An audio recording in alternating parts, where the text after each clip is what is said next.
Вториот најголем фудбалски клуб на истокот, Осогово, западна во тешка криза по оставките на целото раководство и стручен штаб на клубот, кои си заминаа по острите критики на јавноста заради лошите резултати на жолтосините. Од таа причина, градоначалникот на Кочани Николчо Илиев ги повика сите инволвирани на средба, на која беа отворени сите прашања поврзани со состојбите во клубот. Една од главните беше финансиското прашање, при што се разгледуваа ингеренциите што ги има општината во финансирањето на спортот.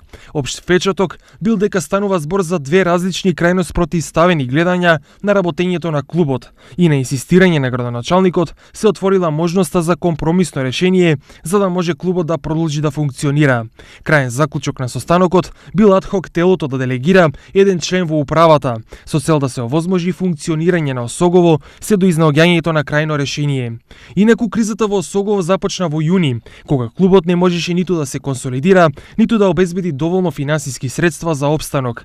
Во моментов, Осогово има на располагање околу 500.000 денари за целата сезона.